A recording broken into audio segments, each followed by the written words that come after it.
కూటమి ప్రభుత్వం గెలిచిన జూన్ 4వ తేదీన వెన్నుపోటు దినంగా వైసీపీ పిలుపునివ్వడంపై కర్నూలు జిల్లా Emmiganur MLA doctor B V Jayanageshwar Reddy ఆగ్రహం వ్యక్తం చేశారు.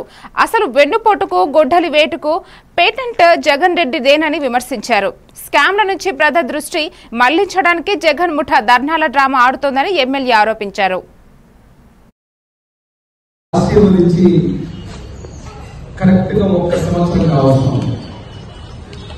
ఈ ఒక్క సంవత్సరంలో ముఖ్యమంత్రిగా తెలుగుదేశం పార్టీ జాతీయ అధ్యక్షులు నారా చంద్రబాబు నాయుడు గారిని ముఖ్యమంత్రి చేయడం, జనసేన అధ్యక్షులు డిప్యూటీ సీఎం పవన్ కళ్యాణ్ గారు ఉప ముఖ్యమంత్రిగా, అదేవిధంగా విద్యాశాఖ మంత్రులుగా జాతీయ ప్రధానిగా నారా లోకేష్ బాబు గారు, నరేంద్ర మోడీ గారి నాయకత్వంలో భారతదేశ ప్రధాని నరేంద్ర మోడీ గారి నాయకత్వంలో సంవత్సరం పాటు పాలన సాగించి ఈ రోజుకి ఒక సంవత్సరం పూర్తి చేసుకుని దిగ్విజయంగా మేము ముందుకు పోవడం జరుగుతుంది. రాష్ట్ర ప్రజల ఆశీర్వాదం.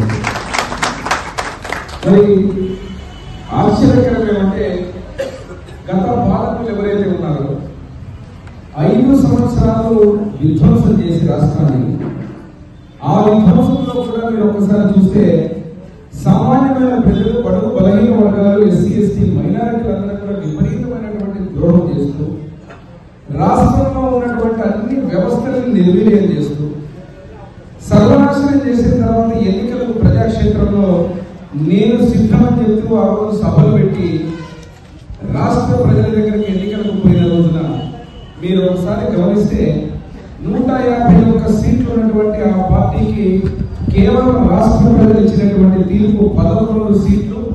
అదే రకంగా 3 అధినేతలు, అదేవిధంగా 3 పార్టీల కుటుంబంలో ఉన్నటువంటి మాకు దాదాపుగా 94 నుంచి 96% స్ట్రైక్ రేట్తో 161 స్థానాలతోటి బ్రహ్మాండంగా మెజారిటీ ఇచ్చి భారీ మెజారిటీతో అధికారంలోకి తెచ్చినటువంటి ఘనత రాష్ట్ర ప్రజలకే దక్కుతుంది. మరి ఈరోజు వారు మళ్ళీ ప్రతిపక్ష నాయకుడుగా జగన్మోహన్ రెడ్డి ఈరోజు ప్రతిపక్ష హోదా కూడా కోల్పోయినటువంటి వారుగా శాసనసభలో ఈరోజు కనీసం వచ్చి ప్రతిపక్షం తరఫున ప్రజల పక్షాన్ని ఎవరు మాట్లాడాల్సినటువంటి వ్యక్తిగా కనీసం